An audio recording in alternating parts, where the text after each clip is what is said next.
Welcome to Storycomic Presents, where we interview amazing storytellers and artists. This is episode 184.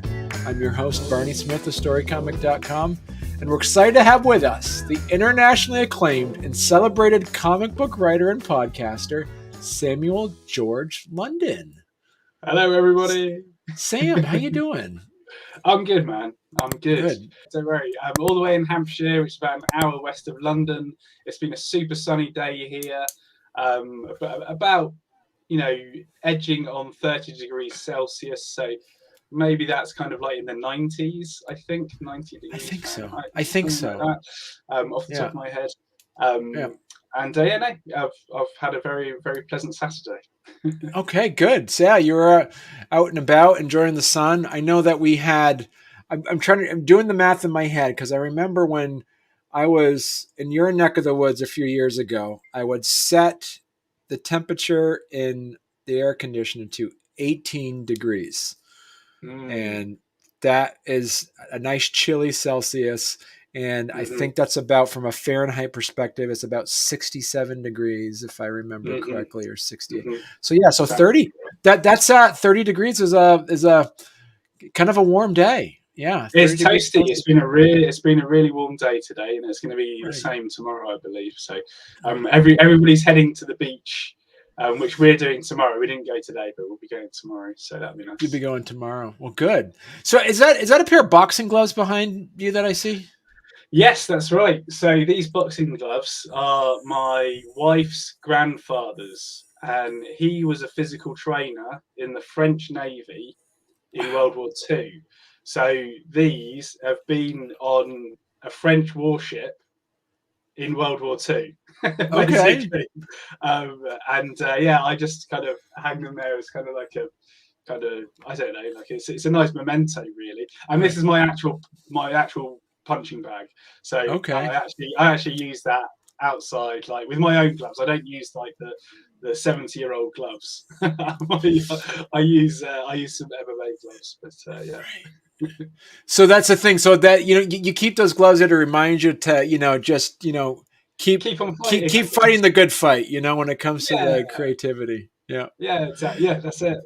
Yeah, maybe that's what I'm doing subconsciously, but I will now say that, that's why I do it. So Sam, you have a highly successful podcast called Comics for the Apocalypse. You also have an amazing array of comic book titles. Some of the more popular ones you have is Milford Green, which is this late 19th century sci-fi adventure about a spaceship crashing into the British countryside. You also have Project Hoax, which is fairly recent. You also have some of your most recent work is your Band of Warriors, which is a Celtic / Greek god mix-up, mashup. Mythological mashup is kind of there you go. The idea. I'm currently on up to issue 2 has been released. I'll probably be kickstarting issue 3 kind of September. And I'm hoping to kind of get more ducks in a row so I can kind of have shorter time period between issues at the moment. Right.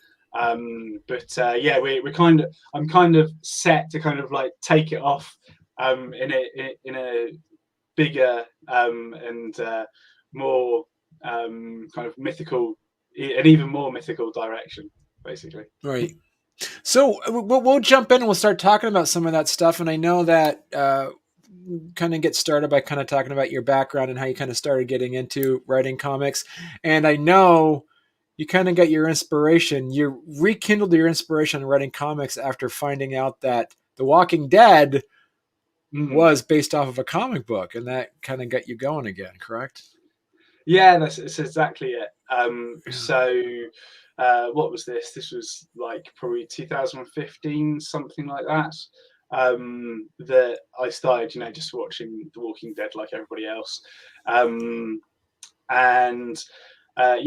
discovered that it was actually a comic book series that was still going on at the time. And I thought, oh, that sounds cool. So, just check it out. And then, you end up with like all of the compendiums later, which I've got like just all here. Like I ended up, thankfully, I was coming into The Walking Dead, the comic book series at a time when I was able to buy the first 3 compendiums. So I had like all 3 compendiums to like read kind of back to back, which is kind of about as binge as you can get in terms of like reading, right? And that was amazing. It just blew me away that comics were like this, because of course, like every other British kid, I was reading Beano and Dandy when I was younger, but it didn't go any further than that for me, really, to be honest. I was too busy BMXing and skateboarding, rollerblading, and all of that jazz, basically. But yeah, no, I mean, it was amazing to, as you say, kind of, ignite that love of comic books, and it just led from there. You find out about Invincible, and then you find out about Saga. You find out about a whole host of other series that have been going on for kind of years and years. And you just wonder, why have I never kind of got into this before? But so so my question to you is, specifically, you decided to do comic book writing. Was there any idea of going it alone by just doing long form prose? Because your storylines are incredibly good, and they're versatile. They could have been, Milford Green could have been a long form story. Were you just set on just saying, I'm just going to do these as comic book stories? Yeah, so over the years, I had tried to write prose before, and I've never really been able to take to it properly, I don't think. Maybe in the future, I can try again, now that I'm kind of more of a seasoned writer, like somewhat seasoned writer. But it's never taken. But when I kind of really got into comics and started to get a real feel for how they were structured, and then I started reading books on how to actually write comics, and even just blogs and things like that, a whole host of other things. Then I kind of, that really piqued my interest, because it felt like, I don't know, just my mindset was more in tune with how to do that. Just my first comic book that I wrote was Milford Green, and thankfully, it was a success kind of straight off the bat on Kickstarter. And it's all about those small successes at the start, just to get you going. And thank God that happened. And here we are today, like several titles later. So, talk about your inspiration behind Milford Green. It's a great concept. What was the inspiration behind it? Yes, so as I said, I'm from Hampshire. We've got a lot of kind of, if you think of the Shire from Lord of the Rings, it's kind of like that, basically, in a way. We were just literally walking in South Downs National Park, just in the hills there. There's a lot of rapeseed oil fields there, which is like the yellow flowers and things, the yellow flower crops that they use to make kind of oils and stuff like that. But what I saw was in my mind, just for some reason, I don't know where it came from, I just saw this vision of a alien spacecraft kind of crash landing in this yellow field, where it would it just crash landed and use this massive plume of yellow flowers. I just thought, what on earth was that? That's quite cool. And I kind of parked that for a little bit. And then a couple of weeks later, where we were living at the time in a town called Basingstoke, there's this warehouse Victorian village. So it's literally a Victorian village built in this massive warehouse. It's basically an aircraft hangar, type of size, you know, absolutely humongous, this place. But yeah, no, they've got this massive Victorian village there, like mock Victorian village, and kind of as we were walking around, that vision kind of came back to me of that, and kind of I started imagining aliens walking around this Victorian village. I was like, okay, like how do all of these things connect? And yeah, kind of the Milford Green story came from that, really. Wow. Okay. And so that kind of inspired you to put that together. So you had that story come into place. How long did that germinate until the point where you actually then wrote a script and then decided to actually take it forward into making a comic book? Yes. So it probably took me about 4 months to write the script. And that is that's a 40-page script. And obviously it was my first. Also, I didn't have kids at the time, so that helps. And yeah, so about 4 months before actually having the script, and then it was a case of actually finding the artist. And originally I had reached out to this artist, Ellie Bugakis, who's a Finnish artist based in the UK. She does or at least she did a webcomic called Tisto, which the art style is absolutely fantastic. But she was unavailable, and so she then recommended this guy, Michael Hankinen, who does his own webcomic called Year and Hereafter. And it's a very, very similar art style. I thought, okay, perfect, amazing. And connected with Michael. He was keen to get on board, and Bob's your uncle. He did the concept art, and then we ran the Kickstarter, was successful, and then we went on to actually produce the comic. And here. This is my question. This is my follow-up question. You did this. This came out in. It was delivered in 2018, like May 2018ish. Yes. So that means you launched the Kickstarter in late 2017, correct? Yeah, I think so. Yeah, off the top of my head. So what the heck? Because you now, since then, you've put out 5 different titles in the last like 4 years. Yeah, something like that. Where? So you have you got a family, you got a job. Like, where did you fit the time in to do all of this? My gosh, I guess it's kind of in evenings and stuff like that, and I find it kind of very therapeutic to actually write and and research and things like that. It really is a passion for me. And yeah, as I say, it's a great therapeutic outlet. So it's kind of evenings and whenever I can find the time, and I really do try to be kind of as efficient as possible, like even in my writing style as well. So I will really focus on a really sharp story outline, in terms of actually using a well formalized story structure, so that when it comes to the writing of the actual script itself, then I have that scaffolding to actually build off of, so I don't hit any writer's blocks and things like that. So for Milford Green, for instance, I used the 8-point story arc. It goes by quite a few different names. I mean, Dan Harmon famously uses it. Used it in Community, uses it for Rick and Morty. He calls it the Golden Circle, but it's an 8-point story arc that is kind of a tried and tested thing.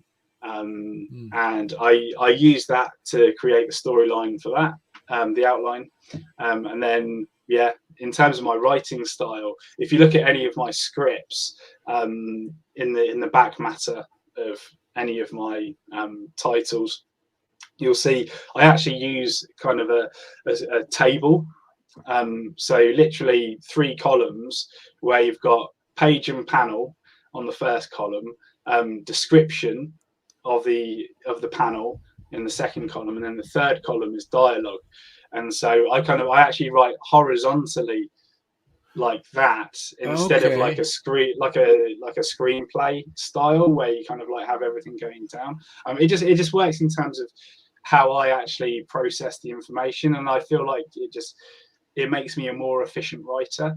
Wow. If an artist actually requested that it was transformed into a screenplay format, then that's fine, that's easy. But just in the process of me writing, I will actually write it kind of actually like basically in an Excel spreadsheet, which is so weird when you talk about it, but it's just how I process information. So you said it's 3 columns. The first column, go through that again for those that might be listening to this and say, I need to rewind. Yeah. Don't worry, you're not doing a rewind. Sam is going to explain that again. So how does that go again? Exactly. So the first column is just the page and panel. So that's a very thin column. So it's like, for the first panel of the first page, it's 1.1. The second panel of the first page is 1.2, 1.3. And then actually in between those pages, I will put a row across in grey, just to separate the pages. And what I actually do sometimes in those separations is that if there's actually a change in kind of the lighting or anything like that, I will insert it there. Like if the sun is going down, I will put, in that point, we're at dusk here, right. and then now it's dark, or something like that, something like that. Anyway, so back to the columns, and I've probably confused people. So first column, page and panel. Right. Second column is the description of the panel. And obviously within that, like you can these days, you can link to lots of reference photos and things like that. And even videos as well. And then the third column is your dialogue. So, just any dialogue that you're putting in there, or if it's just none. So I'll just put none if there's literally no dialogue. And so you put that together. You have, but also too, like Milford Green, it's a 3-book series, because then you have Beyond Milford Green, then you have Defend Milford Green. Yes. Yeah. Okay. Was this an idea that you were going to have? You were planning on having it to be 3 parts, or is this the success of Milford Green made you just say, "Hey, I need to keep this story going"? Yeah, it's kind of the success of it, really. So, I had an open ending that I had written for the first Milford Green. And anybody that's read it will know what that open ending is. I don't want to spoil it. It was an open ending. I kind of, I had in mind that, I wanted to keep the story open if it were a success. Also, I do like open endings, because then the actual reader can kind of, come up with their own story of what happened after that. Right. It's kind of cool. Because of the success, I was then able to write Beyond Milford Green and Defend Milford Green. I did. So once I had decided that I was going to do a sequel, so Beyond Milford Green, I had the absolute of doing that third one as well, because I knew to be able to fit everything that I wanted to do in that second installment. Wow. And then, so you put that out together, and then at what point after you did that, your second story that you came out with was S Factor, correct? Yes. Yeah. So that was actually my second Kickstarter that I came out with. That was unfortunate. So the S Factor, it's a superhero dating reality TV show, which I thought was a really good pitch, but apparently Kickstarter doesn't like it. Well, at least backers at Kickstarter were really interested, which is fine. So I tried a Kickstarter for that, but it just didn't take, and it was unsuccessful. However, somebody that was working at Action Lab at the time actually reached out to me and said, this sounds like a great story. I have no idea why it wasn't successful on Kickstarter, but you're welcome to actually pitch it to us. Pitched it. They agreed to publish it, and we managed to publish four issues of that through Action Lab. So that was it was fantastic to actually just make that story happen, because I had it all sorted basically up front, and that was it was great to see it actually come to fruition, because I thought it was a great, I don't want to blow my own trumpet, I thought it was a really good idea, superhero dating reality TV show, and of course, so I don't know if I say it in the Kickstarter campaign page, but basically I've had experience of being on dating reality TV shows when I was younger, like in my early 20s.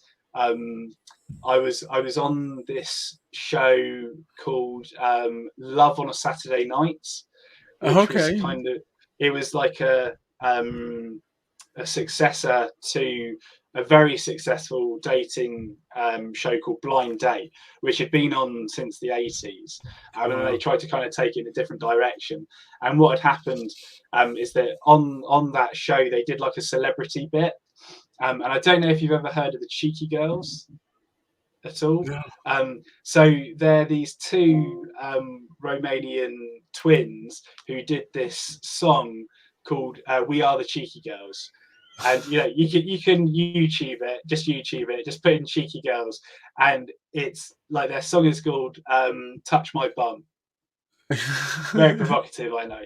So so we are the cheeky girls, you are the cheeky boys. It goes like that basically. It's like a very simple soundtrack, and it's just a one-hit wonder thing. But anyway, they were on this show.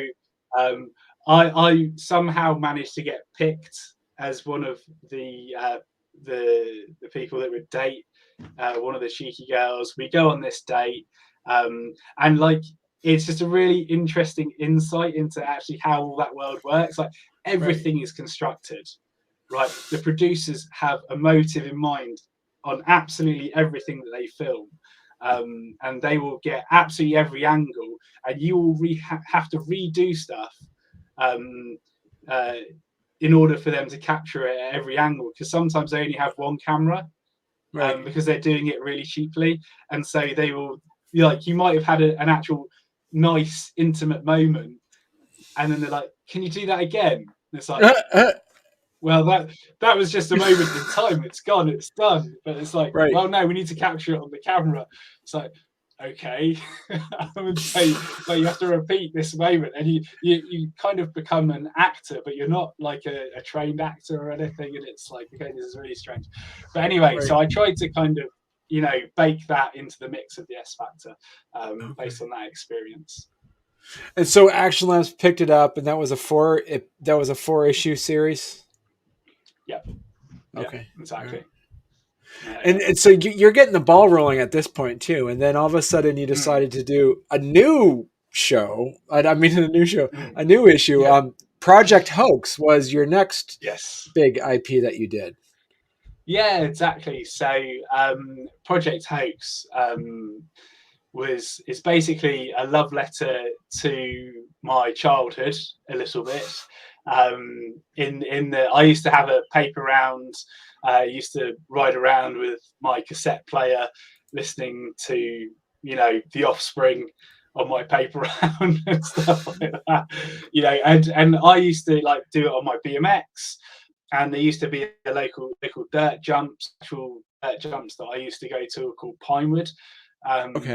But in Project Hoax, they're called Dogwood, because it's the demon of Dogwood Forest is the local legend in Project Hoax, and that is basically about a group of 4 lads in a standard British village who want to stage a hoax against the school bully, and they get more than they bargained for when they actually pull off their hoax.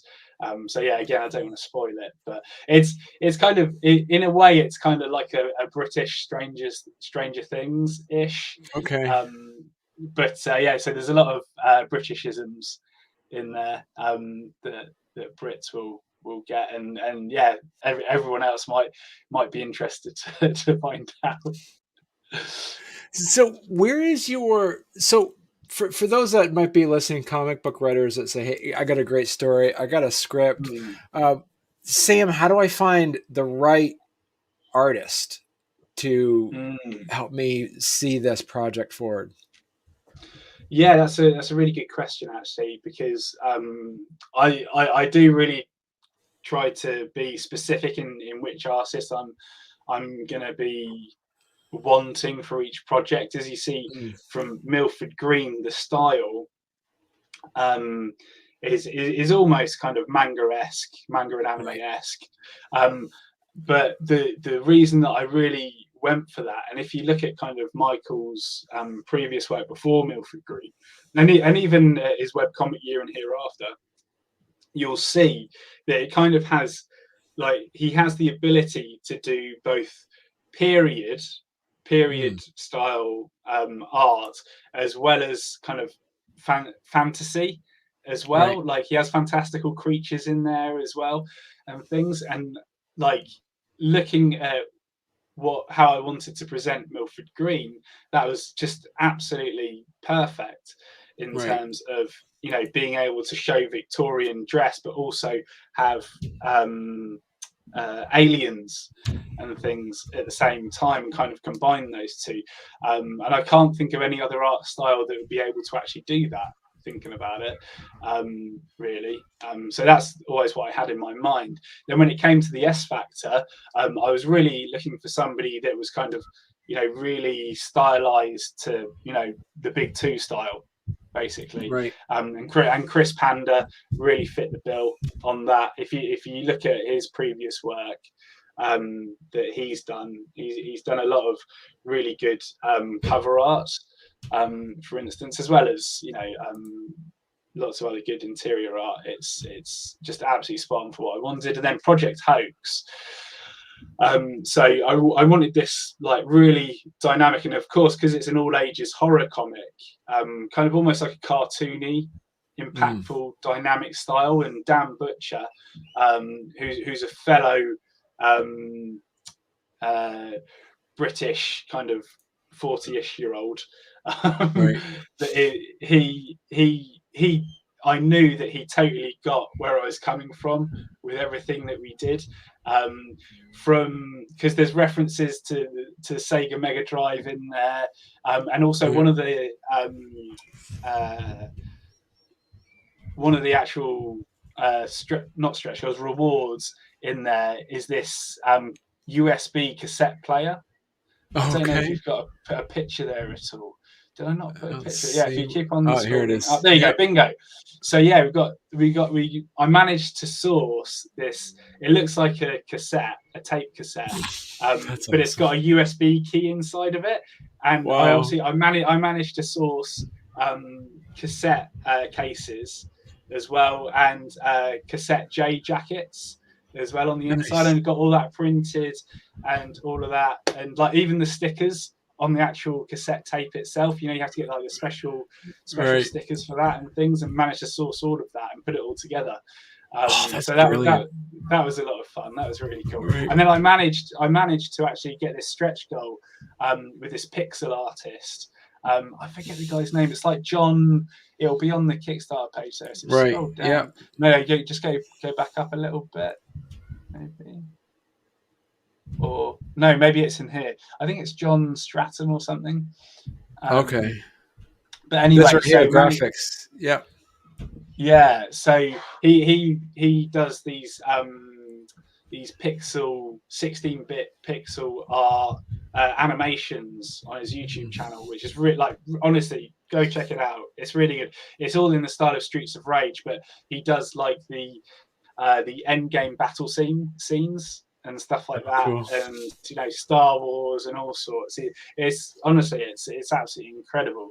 But I managed to commission him through the stretch goals to do the front cover, and actually to kind of turn that into Sega Mega Drive covers and SNES covers as well. That's awesome. What would be some of your advice? What would be some advice you'd give to artists who, or comic book writers who are saying, if there is a comic book writer out there that wants to do their first comic and they've saved up $1,000, they saved up $1,000 to launch their thing. What would your advice to be for creating a budget? What do they need to spend that $1,000 on? Brilliant. That's a really good question. So you need to spend that money on getting some good concept art, get the right artist for a start, one that is also going to be available as well to do the comic as well. Make sure, most artists will kind of say what their schedule is looking like for kind of the next 6 months or even the next year or something like that. But what you want to do is that you start off with the main characters of your story. So, for instance, with the Milford Green, is that I commissioned Michael to do 4 or 5 main characters.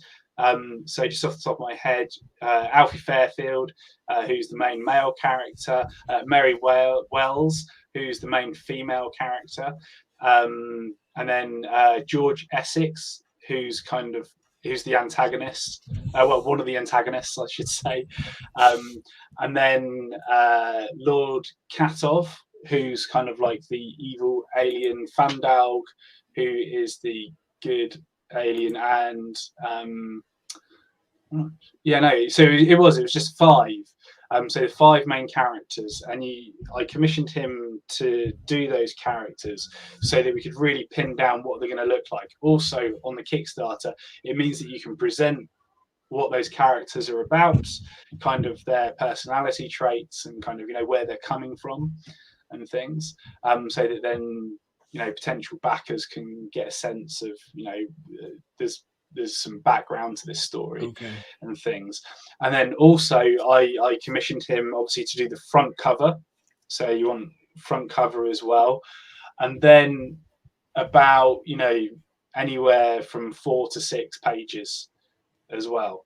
So that, you can show potential backers that this is the art style on the inside, as well as the front cover and kind of the characters and things like that as well. And that pretty much probably, like with a good level artist, probably comes to about $1,000, maybe just shy. And then the rest you could spend on creating a nice either a nice campaign video, if you don't have the video editing skills, that is, or some advertising. You could do either some Facebook ads, or any other multitude of social media sites. Right. And so how looking at you've had a lot of successful Kickstarters. What are some of the things you did on, say, your 9th Kickstarter that you wish that you wished you knew to implement on your first Kickstarter? That is another good question. So, you know what? It's interesting. So, Kickstarter seems to change every time that you do it. That's the thing, and the funny thing is that with Milford Green, I didn't even do that much kind of marketing before I launched. I didn't even have a following at the time, to be honest. Wow. In any way, shape, or form. I literally just launched it on Kickstarter, and the community reacted to it by backing it, which was really incredible. The one thing I did do on the Milford Green campaign that might have made a difference was kind of tweeting out to well-known people, and I got a few people, like Mark Miller, for instance, retweeted it, and people like that, and Nerdist, if you know Nerdist, the website, they retweeted it and things like that. So I got lucky with those. But in terms of looking back, what would I do differently? For Milford Green, I wouldn't do anything differently. For my us, I think the S. What's interesting on the S Factor is that I don't think it was necessarily presented in the right way. I think I probably should have gone for a different approach in how I actually presented what the story was as well, because I think maybe people thought it was too focused kind of on the reality TV show rather than kind of like the superheroes themselves, maybe, or something like that. And maybe that's why I didn't get picked up on Kickstarter. And then in terms of the others, I mean, Band of Warriors is an interesting beast in itself, because that's very different to the sci-fi slant that that I have. It's obviously it's historical and mythological rather than the sci-fi, and that doesn't get as much of a audience. Well, that didn't get as much of an audience, and I think maybe because it's more realistic, like more historically accurate, rather than kind of a high concept fantasy, for instance. So if you want to try and get a sure thing on Kickstarter, I would go like the crazier, the more fantastical, the better. I mean, I want to tell this story of Band of Warriors because I've had it in my head for like over 10 years. Basically, this is actually Band of Warriors was the first story that I really started working on, and I have actually tried. I did actually try at the beginning to actually write that in prose, and I do think that it would be able to be written in prose. Actually, so maybe I might readapt it to prose as well, and kind of see what happens there. But no, I've got obviously 4 more issues to do on Band of Warriors to at least tell the first arc that I have in mind. So when you talked about earlier about from you writing the Golden Circle, the 8-point story arc, did Project Hoax, did the Band of Warriors, they all followed this same formula as well? Yeah. Yeah, exactly. I've used it on all of these. Now, at the moment, I'm working on a few stories. Actually, just a couple of stories that are using the 8-point story arc, but I'm also writing a couple of other stories that are using a 15-point story arc. That's commonly known as Save the Cats. If you've ever come across that story structure at all, which is a very famous screenwriting structure, and some people love it, some people hate it. Like formula is the death of writing for some people, but it's just a scaffolding. That's all it is, And you can go off book and kind of like circle back round, but the whole point of kind of story structures like that. It's just to make sure that you're hitting these beats, and it's kind of like if you were building a house, you need to make sure it's got foundations. You've got to make sure it's got structural integrity and things like that. You can do like absolutely crazy things like on the outside, but kind of in the middle of it, you need to make sure that you've got a very strong house, and that's all it is to me. Yeah. So. Talk about also the point we mentioned earlier about the importance of finding the best artist that matches the style of the story. How important, because I see that you still have Nicole as your editor. She's been your editor since day one. Yeah. Talk about the importance of having an editor. That's a really good one. So if you got any left over from your $1,000, definitely hire an editor to look at your script. If you're a writer, if you're writing it, you could be a writer artist, but even if you're a writer artist, definitely still get an editor to help you out, because they will see things that you won't have seen, because you've just because you know the story inside and out. You might not always be able to put yourself into the reader's shoes, and you will miss things that you're not actually able to perceive, and that what seems like a simple connection to you might not be a simple connection to the reader. So having an editor, and Nicole is a great editor, and I believe she's now on Scout Comics staff.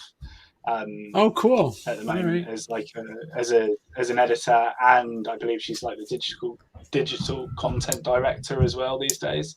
But yeah, she is fantastic at looking at a script and saying you've missed these elements to it. So, for instance, in Beyond Milford Green, she came back with her corrections and feedback as well. So not only does Nicole give me feedback, give me corrections on grammar and stuff like this, but she will also give me 2 or 3 pages of feedback, what needs to be added, and stuff that's missing and things like that. And with Beyond Milford Green, she thought there wasn't really a scene where we saw Alfie and Mary be properly affectionate towards each other. That was just completely missing. And so I ended up adding this scene where they end up getting a cup of tea from a machine in outer space. And it's kind of borrowed from Hitchhiker's Guide to the Galaxy. So Arthur Dent, he gets this cup of tea from this machine that he has this conversation with, and it's kind of like this whole back and forth in Hitchhiker's Guide to the Galaxy. But I kind of put that in as a bit of an homage. But I also used Nicole's notes on the fact that they should have this intimate moment, and kind of bake that into the scene. And it worked out well. And I think that's that really kind of the icing on the cake of it that day. And it really adds some kind of, I don't know, just it gives it that extra oomph, basically. Yeah. So in order to be a successful comic book writer, as you're saying, to be the writer, you need to make sure you have a good editor. To make sure a comic book writer has a successful comic book, not only do you need an editor, you also need a good artist. Okay. And a good collaborator. So, that's the other thing just to kind of mention, is that, they can be a good artist, but are they a good collaborator? And it's kind of, particularly at the beginning, it's a bit of potluck, to be honest. I mean, thankfully, Michael is the best collaborator ever. He was amazing. Just, in terms of when we were creating, he really, our medium of communication was Twitter direct messaging. So we just go back and forth on that.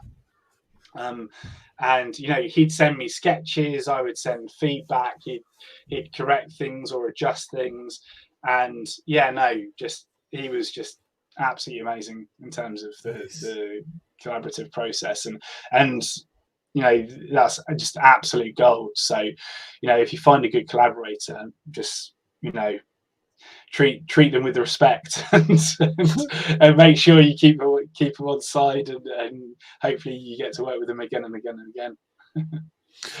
Which we did with Access Denied, of course. But. Right. Yeah. And so what's next for Signal Studios, Signal Comics? Yeah, so for Signal Comics, I've got a few irons in the fire. In terms of where I'm going next. I mean, so the next thing is Band of Warriors issue 3, which will hopefully be kind of kickstarting September, October.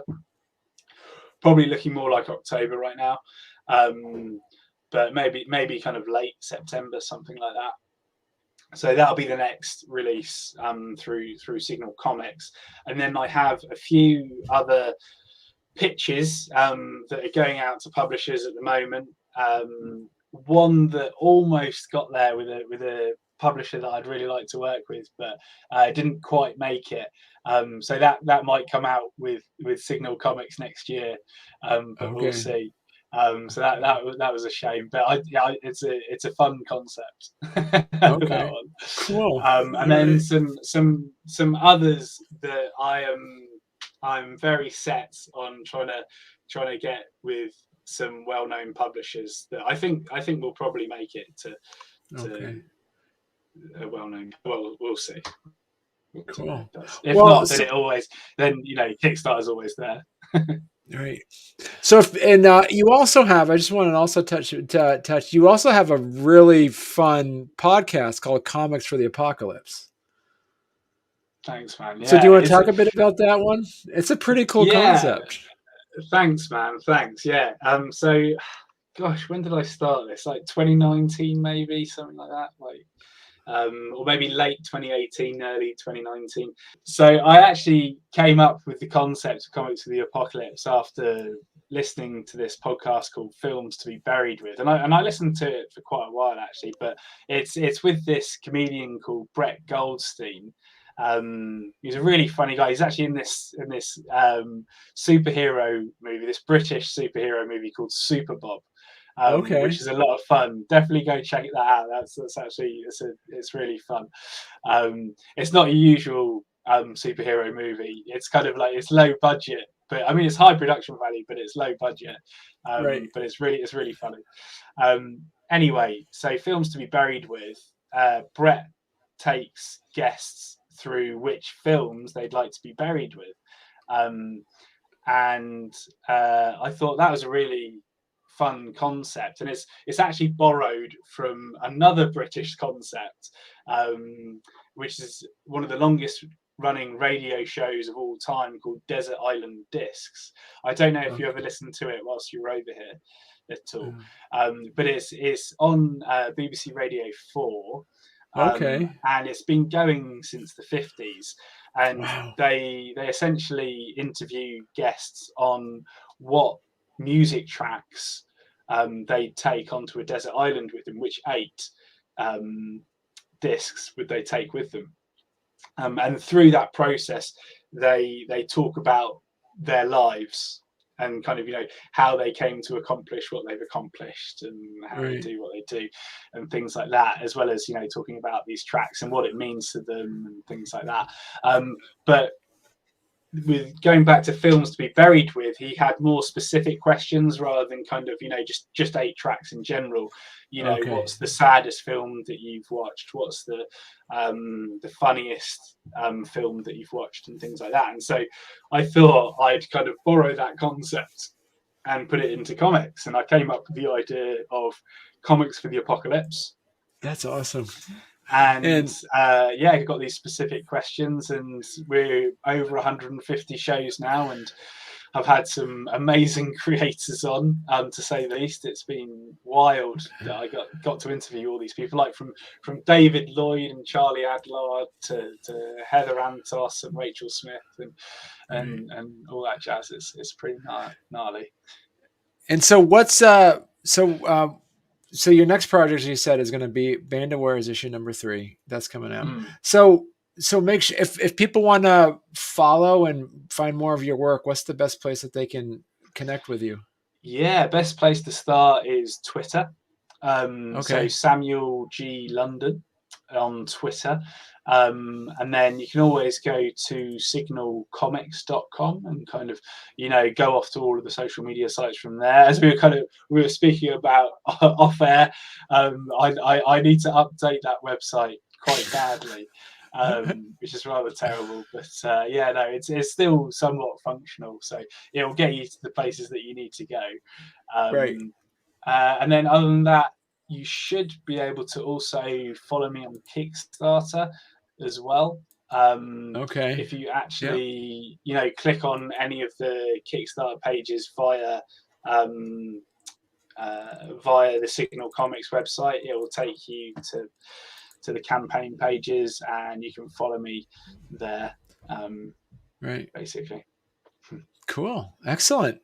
Well, thank you very much, Sam, for coming on. And I'll tell you what, September, when you start talking about Band of Warriors, come on in. We'll chat more about it. That would be fantastic. Yeah, we can get into the detail of it and kind of, where the inspiration of that came from. That's quite a long-winded story. So yeah, definitely not for now. But I'd love to come back on the show, and I'm so looking forward to getting you on Comics for the Apocalypse, Barney. That's gonna be that'd be fun. All right, thanks a lot, Sam. Take it easy, man. Good to speak.